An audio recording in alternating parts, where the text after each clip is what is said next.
Bonjour à tous, alors nous voici dans une nouvelle vidéo, dans les dernières heures du jour. Et aujourd'hui je voudrais vous parler d'un autre sujet, rien à voir avec avant. La question du soir c'est avoir la foi, pourquoi est-ce si difficile? Et c'est vrai, pourquoi c'est si difficile d'avoir la foi? Alors, on va essayer de prendre quelques minutes pour ça. Et je vais vous donner au moins 3 raisons.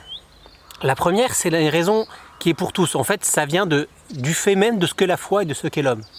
Et puis les deux autres, c'est un peu dans notre quotidien de tous les jours. Alors pourquoi est-ce que la foi, c'est si difficile? En fait, il faut d'abord comprendre un peu ce que c'est que la foi. La foi, c'est pas juste une opinion. C'est pas juste « je crois ». La foi, ça suppose une adhésion ferme. Le catéchisme de l'Église catholique, il dit « une adhésion ferme de l'intelligence aux données révélées ». Ça veut dire que mon intelligence place une certitude dans ce que Dieu me révèle. Et en fait, quand on comprend ça, on se dit mais c'est complètement fou parce que normalement l'intelligence, elle place une certitude soit dans des évidences, par exemple il a fait beau aujourd'hui, il fait beau aujourd'hui, c'est évident. Ou alors dans une démonstration. On a fait une démonstration, on arrive à la conclusion, je suis sûr de ça, je peux placer ma certitude là-dedans. Mais pas dans un truc qu'on n'arrive pas à voir. L'intelligence, elle n'arrive pas à atteindre Dieu par elle-même. Elle peut arriver peut-être à toucher l'existence de Dieu, mais pas que Dieu est Trinité, par exemple, et tout le donné révélé. Et donc ça, là, l'intelligence, elle bloque, elle a un problème par rapport à ça. Comment est-ce qu'elle peut faire? Et alors, malgré tout, on y arrive, parce que la foi, c'est possible.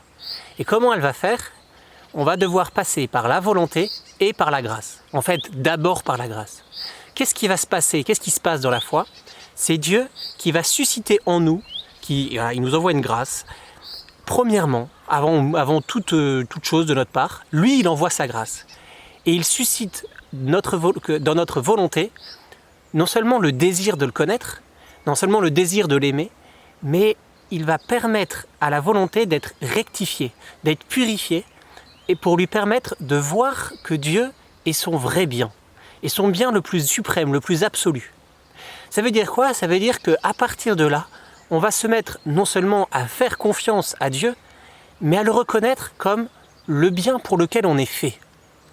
Et après ça, à la suite de ça, à la conséquence de cette relation qu'on tisse avec Dieu, ça va faire que l'intelligence va reconnaître cette espèce de parfaite adhésion entre oui, ce que veut la volonté, l'amour, la béatitude de la volonté, et ce qu'est Dieu. C'est-à-dire qu'elle reconnaît qu'il y a une telle adéquation, c'est tellement bien fait l'un pour l'autre, qu'elle dit oui, en fait, non seulement c'est un bien qui est génial, Dieu, mais c'est le vrai bien.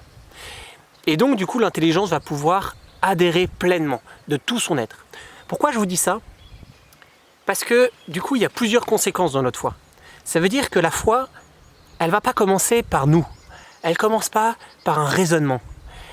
La foi, elle commence d'abord, en fait, quand vous avez du mal dans la foi, ou quand il y a des gens autour de vous qui ont du mal dans la foi, la première réaction qu'il faut avoir, en fait, c'est prier.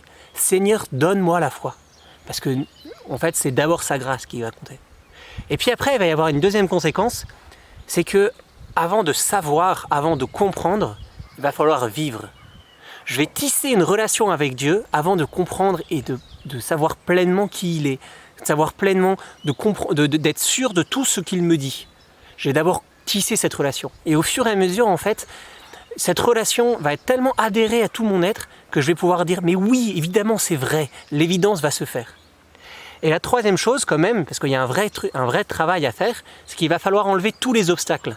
Enlever les obstacles qui nouent notre intelligence, qui nouent notre volonté, comme toutes les hérésies, comme toutes les fausses conceptions de Dieu qu'on peut avoir, comme les fausses visions du péché, etc. Donc ça, c'était la première raison qui est pour tout le monde, en fait. Mais après, il y en a une autre aussi, c'est que c'est difficile, la foi, parce qu'on ne voit pas toujours en quoi elle est nécessaire dans notre vie. Et ça, c'est un travail que chacun de nous, on peut le faire personnellement. Pourquoi en fait? Parce que si la foi, elle n'est pas nécessaire, très concrètement, on ne voit pas très bien pourquoi est-ce qu'on devrait croire, et donc finalement, c'est difficile de se mettre à croire, d'actuer notre acte de foi. Et donc du coup, comment est-ce qu'on va faire pour répondre à ça? Eh bien moi, je vous propose un petit exercice très simple. C'est d'écrire pourquoi est-ce que vous croyez. Qu'est-ce que ça change dans votre vie? Pourquoi est-ce que c'est si nécessaire? Pourquoi c'est vital? Et écrivez-le, même si c'est un tout petit truc. Moi, dans ma vie, je peux vous dire au moins il y a 2 raisons. La première chose, c'est que du fait de ma foi, parce que je crois, par ma foi, je suis certain que Dieu m'aime. Et ça bouleverse ma vie. Et il y a une deuxième chose, c'est qu'en plus, je suis certain que je suis promis à la vie éternelle avec ce Dieu que j'aime et qui m'aime pour l'éternité. Et ça, mais c'est incroyable, ça change tout, quoi. Et du coup, comme ça change tout, je me dis, c'est beaucoup plus facile d'entrer dans la foi et de croire chaque jour. Et puis il y a une troisième chose, le temps passe vite, alors je me dépêche, c'est que si la foi, on la nourrit pas, elle tombe. Il y a une histoire des pères du désert qui dit souvent que c'est une petite histoire qu'ils aiment bien raconter. C'est l'histoire d'un chien, un chien de chasse. Il voit un lièvre. Et du coup, il se met à aboyer. Alors il aboie, et il court derrière lui, et blam, c'est un chien de chasse, quoi. Et là, il y a tous les autres chiens qui sont ses potes, qui arrivent aussi, parce qu'ils ont entendu les aboiements, et qui courent derrière lui et tout. Le problème, c'est que la course, elle est longue, et que le lièvre, il est difficile à attraper. Et du coup, peu à peu, tous les chiens abandonnent. Tous, sauf un. Le premier, celui qui avait vu le lièvre. Et parce qu'il avait vu le lièvre, il a tenu jusqu'au bout. Les autres, ils ont abandonné. C'est quoi la morale dans l'histoire ? C'est que si on n'a pas rencontré le Christ personnellement, si c'est pas lui qu'on vise, si c'est pas avec lui qu'on a une relation, eh bien, au bout d'un moment, la foi, elle s'étiole et elle abandonne. Conséquence de ça, il faut nourrir sa foi jour après jour, poser une petite pierre, grandir par ça. Voilà, par mille choses, comme une amitié, véritablement, parler à Dieu comme à son meilleur ami, comme à son amour, à celui qu'on aime de tout son cœur. Et moi, je vous conseille, j'espère que vous pourrez vivre ça, parce qu'après, en effet, la foi, elle devient peut-être pas facile, mais comme une habitude, l'habitude d'être auprès de celui qu'on aime. Voilà, je vous le souhaite et que Dieu vous bénisse. Bonne journée.